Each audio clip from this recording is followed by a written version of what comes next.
a podcast called Strangest Fruit. Growing up in Compton, it's easy to dive into the culture that's embedded in everyday life. And things are then normalized.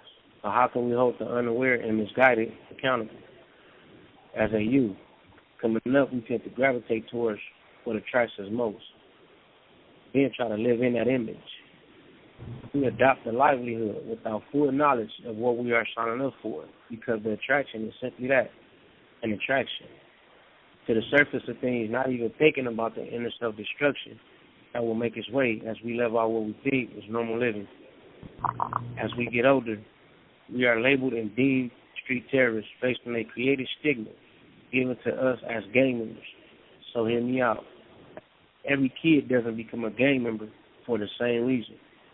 Some are born and raised in it, never recognizing it's more to life.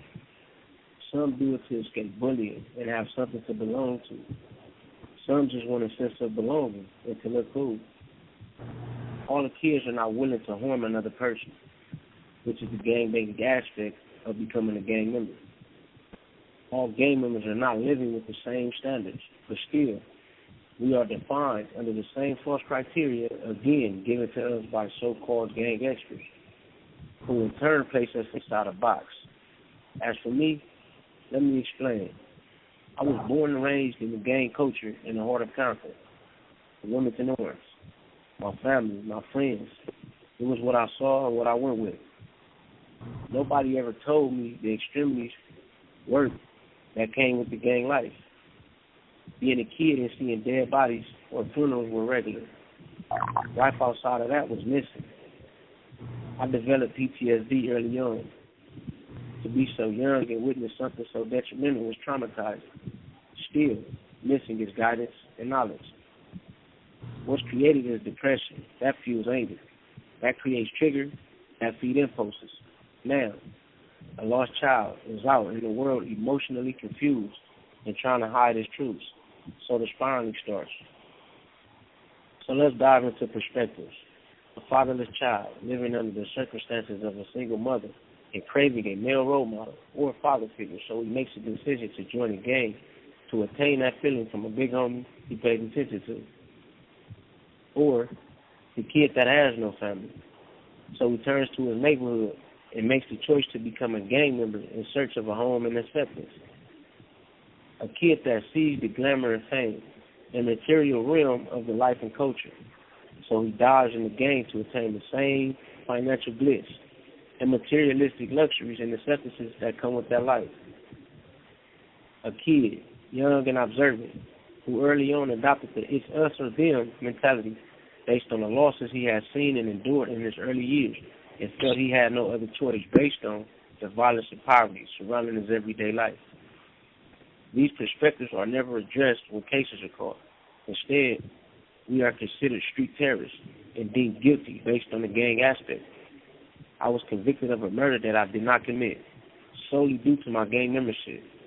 Missing in my case was the necessary elements required for a murder. Also missing was physical evidence, no fingerprints, DNA, no GSR, and no witness identification. What was hung on by the prosecution was the gang aspect.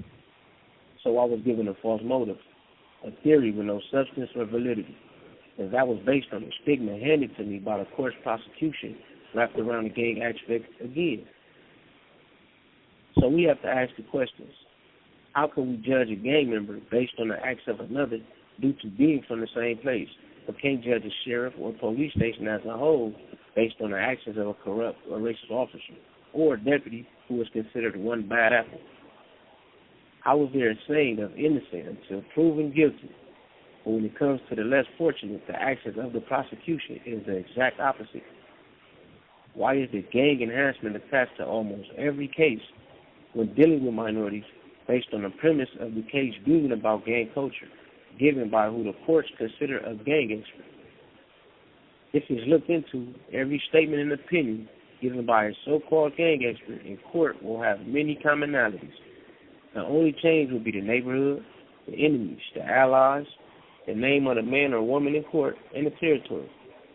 Meaning that gang members as a whole, city to city, are held under one umbrella by the same people that don't want society to hold them accountable for what other officers, deputies, or even departments as a whole are doing. It's a contradiction that needs to be addressed. My name is Lamont Kellum, Jr. I was wrongfully convicted of a murder. I am not perfect, and neither do I try to be. But I am human. And though I've been through my share of traumas and obstacles, I am not the statistic the prosecution made me. But I am a statistic to a prosecutorial mishandling. My goal after attaining my freedom is to change the world. And that starts with living out the change in me I want to see. Free Cholo Gang.